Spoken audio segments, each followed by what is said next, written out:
Saudara Wakil Ketua KPK Lili Pintauli Siregar terbukti melanggar kode etik dan telah disangsi dengan pemotongan gaji pokoknya sebesar 40% selama 12 bulan. Hukuman atau sanksi ini dinilai terlalu ringan banyak pihak. Apakah masalah ini nantinya akan mengganggu marwah KPK sebagai komisi anti rasuah? Juga ke depannya, bagaimana menjaga independensi KPK? Segera kita bahas pagi ini. Ada mantan pimpinan KPK, Bapak M. Yasin Mangan, ada peneliti Pusat Kajian Anti Korupsi atau PUKAT UGM, Zainal Arifin Mohtar, dan nanti ada anggota Komisi 3 DPR, Didik Mukrianto, yang sudah berjanji juga untuk hadir, tapi kami masih belum bisa menghubungi Mas Didi. Mudah-mudahan Mas Didi sebentar lagi bisa bergabung bersama kami.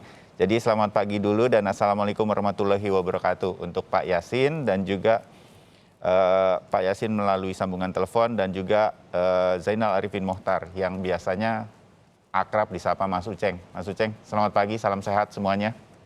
Selamat pagi Mas Bayu. Pak Yasin bisa mendengar suara kami ya?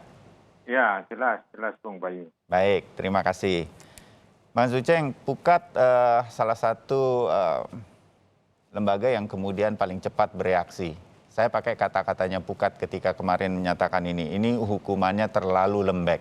Kenapa Mas Uceng? PUKAT sampai mengatakan sampai sekeras itu menurut saya? Ada perspektif yang kita lihat, kemudian katakan ya. Yang pertama adalah kita bayangkan dulu pelanggarannya itu apa supaya lebih sederhana. Ya. Bayangkan ada orang sedang dikerjakan untuk mengalami proses penegakan hukum ya, korupsi, dia berhadapan dengan itu, malah dia temui, apapun cara menemuinya, lalu dia mintakan sesuatu kepada itu. Nah, Anda bisa bayangkan itu ganda betul konflik kepentingannya kan, mulai dari sebagai ketua KPK meminta ke orang yang tidak mengalami penegakan hukum saja sudah pasti keliru. Ya, coba bayangkan ya. Jadi dia minta ke orang yang tidak mengalami penegakan hukum aja udah keliru. Kenapa? Karena dia menguruskan anak keluarganya. Dalam pemahaman saya lah, kalau boleh saya ada di poin ini, saya juga bertanya sih. Saya bukan orang hukum ya, Mas Uceng, juga Pak Yasin dan juga pemirsa Sapa Indonesia. Rasanya kita semua sudah tahu begitu kalau kita mengikuti kasus-kasus hukum, pihak yang menjalankan perkara, hakim, jaksa atau apa, kan tidak boleh bertemu, hakim terutama tidak boleh bertemu dengan siapapun yang sedang berperkara. Nah inilah yang dilakukan. Itu kan semacam kalau dalam sepak bola ya pakai kaki, nggak boleh pakai tangan. Nah itu kan pemahaman yang begitu analoginya. Nah ini yang dilakukan. Begitu kan kira-kira ya Mas Uceng ya? Ya sederhananya begitu, dan bahkan menurut saya ya, karena bertemu saja nggak boleh. Apalagi meminta sesuatu yang berkaitan dengan konflik kepentingan. Itu yang pertama.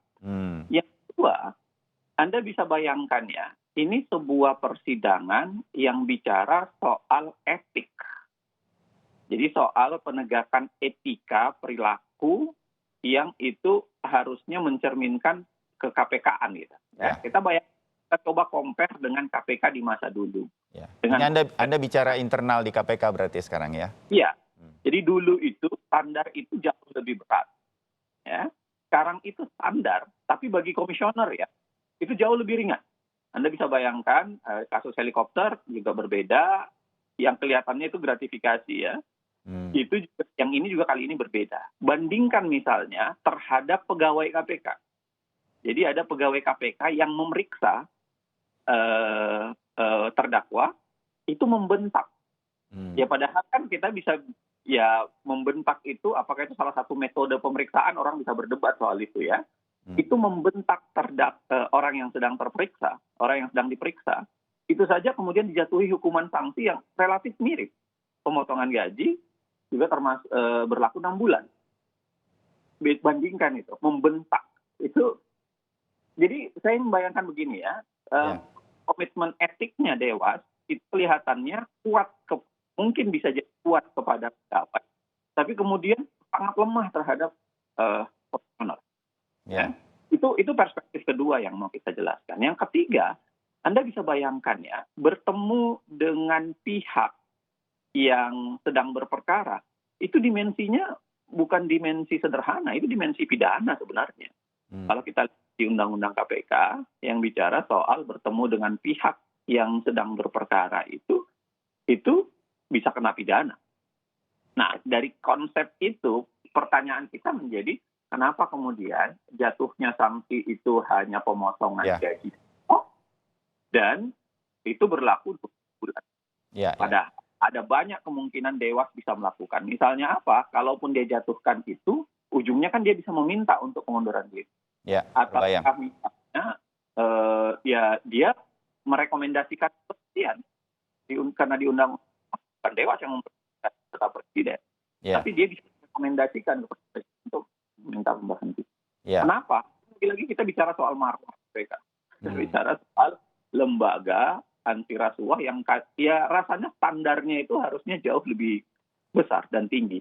Jangan-jangan begini, ya, jangan-jangan para dewas ini menyadari karena KPK ini sudah lemah, KPK ini sudah seperti ya standar PNS biasa, kepegawaian biasa. Ya sudah, standar etiknya juga disamakan dengan standar etik biasa di PNS. Biasanya memang bermasalah. Iya, itu yang saya mau tanya nih sama Pak Yasin yang kolega-koleganya masih ada di dalam kan ya, Mas Uceng ya. Artinya gini Pak Yasin, dari apa yang disampaikan sama Mas Uceng itu, saya jadi membayangkannya pagi ini sambil kita ngobrol ini, keputusan ini tuh seperti, ini kan udah pelanggaran yang nggak boleh sama sekali harusnya. Nggak boleh sama sekali, ini pelanggaran keras. Kalau di sepak bola, kartu merah dan keluar, gitu kira-kira. Tapi ternyata cuma dikasih kartu kuning. Penonton nih, kecewa sama wasit gitu. Wasit udah diteriak-teriakin. Nah inilah yang saya bayangkan. Sementara Mas Uceng juga menambahkan, saya jadi ingat kasus TWK nih, tes wawasan kebangsaan. Kita mengenal orang-orang di dalam TWK yang kemudian diberhentikan kan, begitu Pak Yasin sama Mas Uceng ya. Mereka dianggap tidak lolos tes, saya langsung nih diberhentikan. Begitu kan. Sementara pimpinan KPK melanggar kode etik yang nggak boleh dilanggar seorang penegak hukum, cuma dipotong gajinya. Gitu kira-kira ketidakadilannya. Pak Yasin kenapa bisa begitu ya? Ini kolega-kolega Anda kan nama-nama yang nggak sembarangan dalam hukum kita di dalam Dewan Pengawas KPK. Apa sih yang terjadi? Mungkin Pak Yasin sudah menghubungi mereka, diskusi kok sampai cuma segini begitu sanksinya, Pak Yasin? Ya, ini telah bisa kita lihat bahwa berubah paradigma pengelolaan atau manajemen di KPK itu sendiri. Jadi kalau yang dulu itu kita konsisten berpegang kepada aturan perundangan diturunkan ke kode etik. Iya. Nah, intinya bahwa kode etik itu harus merefleksikan semangat yang ada di undang-undang. Maksudnya itu undang-undangnya itu di pasal 36 yang tadi disinggung oleh Mas Uceng tadi, bahwa pimpinan atau jajaran KPK, pimpinan dan pegawai KPK itu tidak boleh berhubungan langsung maupun tidak langsung dengan tersangka dan atau seseorang yang perkaranya sedang ditangani oleh KPK. Yaitu statusnya itu sedang ditangani entah di tahapan penyelidikan, apalagi di penyidikan, itu tidak boleh berhubungan. Nah, sanksi atas pelanggaran dari pasal 36 tadi diatur di pasal 65 itu Undang-Undang 30 tahun 2002. Dan juga masih hidup atau masih belum dihapus di Undang-Undang 19 tahun 2019 tentang KPK. Ya. Di situ dijelaskan sanksinya nggak Pak Yasin? Sanksinya adalah hukuman 5 tahun. Jadi kalau Bang Uceng tadi menyatakan bahwa ini sebaiknya dituntutnya itu tidak hanya di etik, tapi juga ke arah pidana. Kemarin itu saya berhubungan dengan penggiat anti korupsi, misalnya Maki itu di Boyamin Saiman itu. Ini harus dituntut. Kalau melapor kan Maki ini kan getol. Ini jelas-jelas melanggar undang-undang. Jadi tidak cukup putusan etik yang diputuskan oleh Dewas. Dewasna itu kan kontroversial tuh sebenarnya keberadaannya itu dalam Kemarin aspek ya. Oke. tidak keberadaan Dewas itu di struktur organisasi KPK itu kontroversial dalam pengertian tidak jelas posisinya itu. Punya kewenangan pro justisia, punya kewenangan menyidik dan menuntut atau tidak, kewenangan ini apa itu namanya mengizinkan misalnya penyadapan yang sifatnya itu adalah pro justisia Ya. juga. Dan itu diakui oleh Pak THP, Pak Tumpak, bahwa walaupun keberadaannya kontroversial, ya jangan disinggung di media gitulah. Dia sendiri sudah mengatakan bahwa itu keberadaan kontroversial. Ya. Dan membuat Perkom Dewas ini Bung Bayu dan Ya. Ceng ini pasal 10 kemudian ayat 1 dan 2 hukuman berat itu yang pertama pemotongan gaji 40% dari gaji pokok. Padahal gaji pokoknya hanya 4.600.000. Take home pay-nya itu hampir 90 juta. 90 juta dikurangi 1.800.000 ya senyum, masih senyum. Masih sangat Tapi senyum. dampak ikutannya ini Bung Bayu. Ya. Dampak ikutannya kalau pimpinan saja sekarang melakukan tindak pidana berat, artinya pelanggaran kode etik berat dan juga tindak pidana berat kan itu pas melanggar pasal 36. Hukumannya dengan pemotongan gaji nanti rame-rame untuk bisa berkomunikasi dengan orang-orang yang sedang ditangani oleh pihak KPK ini. Apalagi sekarang punya SP3, dipakailah untuk deal nanti. Repot nih ke depannya nih KPK ini. Ya. Kalau sebagai contoh ini Bung Bayu, ini singkat saja ini. Kalau zaman kami dulu, kami ikut itu dari KPK periode pertama dan saya juga di KPK periode 2. Periode pertama itu apabila pihak-pihak KPK itu jajarannya bertemu dengan seseorang kemudian dia menerima oleh-oleh di proses etik itu kemudian besok paginya udah dipecat. Nggak pakai sidang-sidang atau apalagi udah jelas itu sudah melanggar, begitu maksudnya? Ya, padahal yang diterima oleh-olehnya itu hanya bandeng presto dan bingko babat dari Semarang. Itu almarhum Soeharto itu. Almarhum Soeharto, bukan Pak Soeharto ya.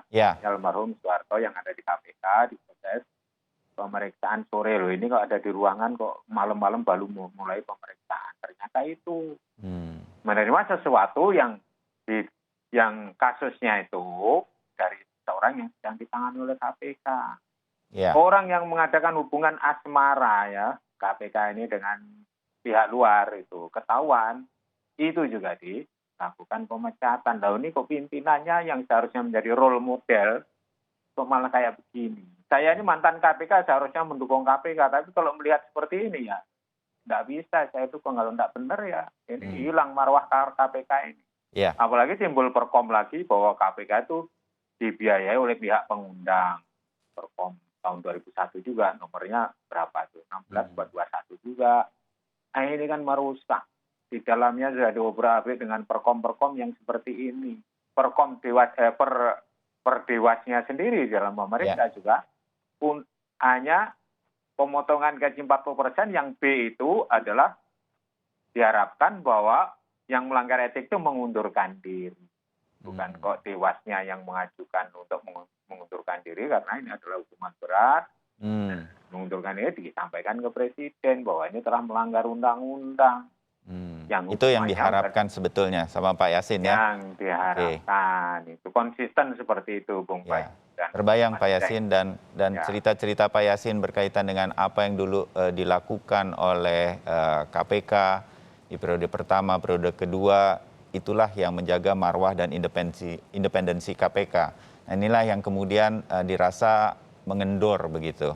Pak Yasin, sambil dicoba nanti sebentar lagi untuk videonya Pak Yasin, saya mau pindah dulu ke Mas Didi Mukrianto dari Komisi 3 DPR RI. Mas Didi, sudah bergabung ya? Selamat pagi, Mas. Selamat pagi, Mas Bayu. Aduh, terima kasih nih. Kita bersama Pak Yasin Mangan dan juga Mas Zainal Arifin Mohtar dari UGM. Mas Didi, kalau saya sebagai warga negara aja biasa, bukan orang hukum gitu yang melihat situasi seperti ini, iya sih, jadi seperti makin yakin saya bahwa iya nih ada yang tidak adil nih. Ini pelanggaran yang satu nih, kata Mas Uceng tadi Mas Didi, pelanggaran kode etiknya udah pelanggaran banget. Ini udah kode etik yang benar-benar dilanggar, ketemu sama orang yang berperkara. Ditambahkan juga tadi ini ada mengarahkan yang berperkara untuk harus apa dan bagaimana. Udah ada pidananya juga gitu. Tapi ternyata cuma dikenai semacam sanksi ringan aja, 40% gaji pokoknya saja. Kata Pak Yasin itu masih senyum-senyum, dalam 1 tahun itu cuma dipotong 40% hal semacam ini. Mas Didi, ini rangkaian sampai kemudian putusan Dewan Pengawas terhadap Lili Pintauli sebagai salah satu pimpinan KPK ini memang membuat kita khawatir begitu terhadap marwah dan independensi KPK. Ini biasanya KPK ini selalu kita kenal sebagai garda terdepan untuk perang terhadap anti korupsi. Kalau Mas Didi melihatnya seperti saya juga nggak, Mas Didi? Ya, begini Mas Bayu. Ini bukan hanya melanggar kode etik, tapi lebih dari itu sudah melanggar etik yang sifatnya general begitu. Ini sudah kasat mata dan sudah menjadi pengetahuan publik bahwa apa yang dilakukan Lili ini sangat telanjang dalam perspektif seorang penegak hukum. Apalagi kemudian Bu Lili ini adalah komisioner KPK. Kenapa? Tentu semua masyarakat kita semua juga paham bagaimana kemudian masyarakat, negara, pemerintah, dan bangsa ini bergantung sekali kepada kinerja lembaga anti rasuah KPK ini yang diberikan kewenangan tugas tanggung jawab yang sangat besar dalam konteks untuk melakukan pemberantasan korupsi dan turut serta di dalam mewujudkan pemerintahan yang bersih dan bebas korupsi. Itu konteks dasarnya. Padahal yang kita juga mengetahui bagaimana kemudian sejarah latar belakang lahirnya KPK ini juga karena korupsi yang sangat akut di negara kita. Dan korupsi ini menjadi musuh abadi pemerintah dan masyarakat kita di dalam menghadirkan tata kelola pemerintahan yang bersih dan bebas korupsi. Artinya apa? Dengan tugas tanggung jawab dan kewenangan yang sedemikian besar, ini tentu juga harus dilakukan penegakan hukum yang masif, terintegrasi dan terus-menerus. Dan kita juga paham psikologis dari korupsi, tindak pidana korupsi ini adalah tindak pidana yang luar biasa, sehingga juga dibutuhkan effort yang sangat luar biasa, bukan effort yang biasa-biasa saja, agar tujuannya tercapai. Nah, ketika kita bicara effort yang luar biasa ini tentu selain aturan, selain kewenangan, selain kelembagaan yang harus dibenahi ataupun diperkuat terus, keberadaan sumber daya manusia, baik itu dewas, baik itu komisioner maupun pegawai KPK, ini juga harus memiliki komitmen yang tinggi. Kalau orang umum menyebutkan bahwa organ-organ di KPK ini harus manusia setengah dewa. Manusia yang harus kuat terhadap tekanan, manusia yang tidak gampang tergoda, tidak gampang dirayu oleh kepentingan apapun begitu. Mereka harus bisa membersihkan diri dan menjauhkan dari segala kepentingan, artinya mereka harus netral dari kepentingan apapun kecuali penegakan hukum sendiri. Nah, penegakan hukum korupsi itu sendiri, mereka juga harus memastikan integritas mereka dari potensi-potensi masuknya tekanan atau pengaruh atau rayuan begitu. Kalau bahasa umum menghindarkan diri dari masuk angin begitu. Nah, peristiwa yang terjadi di Lili Pintauli ini sungguh memprihatinkan buat saya, sungguh mengagetkan begitu. Bagaimana mungkin orang yang dalam persepsi publik secara umum dikatakan manusia setengah dewa kemudian terindikasi untuk melakukan tindakan-tindakan yang jauh dari semangat anti korupsi. Siapa yang percaya ketika bicara bahwa komisioner ini bersih? Siapa yang percaya komisioner ini punya komitmen dan integritas untuk memberantas korupsi jika dia dengan sengaja kemudian melakukan tindakan-tindakan yang berlawanan dengan apa yang diharapkan di dalam penegakan hukum sendiri. Nah, ini memang saya sendiri sangat prihatin dan sangat-sangat menyesalkan kejadian ini. Integritas yang dipertaruhkan Lili Pintauli ini terkait dengan kelembagaan KPK terlalu besar begitu. Bahkan tidak sebanding ketika kita ukur dengan ukuran apapun gitu. Jadi kalau saya melihat bahwa pertaruhan lembaga KPK yang integritasnya ini sangat diharapkan oleh masyarakat yang selama ini juga rekam jejaknya di dalam memberantas korupsi juga up and down dalam perspektif persepsi publik, maka mau tidak mau suka tidak suka ketika kita bicara untuk mengembalikan atau memperkuat trust publik, kepercayaan publik di dalam memberantas KPK itu, maka representasi organ KPK dalam hal ini Dewas, komisioner maupun pegawai KPK menjadi penting. Jangan sampai kemudian masyarakat sudah tidak peduli lagi dengan KPK. Jangan sampai kemudian koruptor merajalela. Itu poin yang harus kita ambil gitu ya. Karena kejadian ini bisa saja kemudian orang melihat, oh ternyata di KPK demikian. Oh ternyata komisioner perlakuan demikian. Nah inilah beban besar sekarang ini yang ada di KPK akibat apa yang dilakukan oleh Bu Lili. Gitu. Baik Mas Didi, bagi saya dan juga mungkin pemirsa Sapa Indonesia pagi ini yang mendengarkan diskusi kita, tampaknya makin yakin bahwa ada yang kurang pas, tidak tepat yang dilakukan sebagai sebuah keputusan Dewan Pengawas KPK.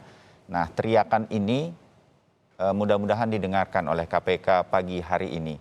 Tapi kalau sudah kemudian didengarkan apa yang disampaikan Pak Yasin, Mas Uceng, Mas Didi, Anda semua dari berbagai latar belakang begitu, ya itulah yang saya katakan ini makin yakin bahwa ada sesuatu yang tidak adil di sini untuk menjaga marwah dan independensi KPK ke depan. Tapi apa yang kemudian bisa dilakukan? Apakah Dewan Pengawas bisa mencabutnya lagi dan memperberat? Atau hal-hal semacam apa yang mungkin kita bisa jaga KPK ini marwah dan independensinya ke depan sebagai garda terdepan perang terhadap korupsi? Saya ingin dengar pandangan dari Anda bertiga usai jeda. Tetap bersama Sapa Indonesia Pagi.